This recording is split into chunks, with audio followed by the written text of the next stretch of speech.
Hello bachcho, so let's understand this question. So the question is asking each physiogeographic region of India complements to other and makes the country richer in its natural resources. Explain the statement with 4 example. मतलब कि जो हमारा India का फिजियोजोग्राफिक reason है, ठीक है, वो एक दूसरे को कॉम्प्लीमेंट करता है और हमारे कंट्री को और ज़्यादा रिच बनाता है नेचुरल रिसोर्स के टर्म में. हमें स्टेटमेंट को एक्सप्लेन करना है कोई भी 4 एग्जाम्पल्स के साथ. चलिए किसके की कंसेप्ट को समझते हैं. तो उसका की कंसेप्ट होगा नॉर्दर्न प्लेन, पेनिसुलर प्लेटो, माउंटेन रेंज. ठीक है, चलिए समझते हैं कि ऐसा क्यों बोला जा रहा है. और यहाँ पे होगा माउंटेन रेंज इन नॉर्थ, क्योंकि हमें पता है कि नॉर्थ में हमारी सबसे इम्पोर्टेंट माउंटेन रेंज प्रेजेंट है and that is known as an Himalayas.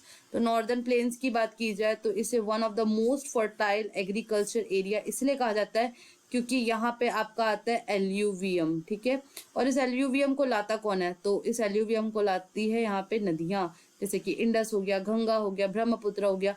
और अगर ये जो एरिया है, ठीक है, ये बहुत ज़्यादा एग्रीकल्चर रिच है, तो ये बहुत ज़्यादा डेंसली पॉपुलेटेड भी है इसलिए.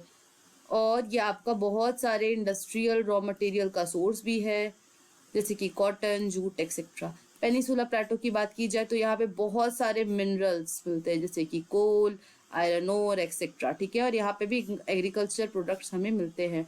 लेकिन जो पेनिसुला प्लेटो है वो आपका मॉडरेटली पॉपुलेटेड है. ठीक है, अब अगर हम माउंटेन एंड नॉर्थ की बात करें तो जो माउंटेन है हमारा हिमालय का, ठीक है, तो वहाँ पे बहुत सारे पेड़ है. ठीक है, तो पेड़ क्या लाते हैं? बारिश लेके आएंगे. सो इसलिए यहाँ पे लिखा है कॉजेज रेन. और लार्ज फॉरेस्ट है तो यहाँ पे बहुत सारे पावर रिसोर्सेज भी है, क्योंकि यहाँ पे बहुत सारी नदियाँ बहती है.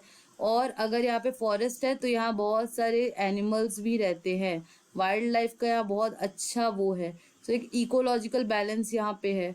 So I hope this question has been clear to you. Thank you and best of luck.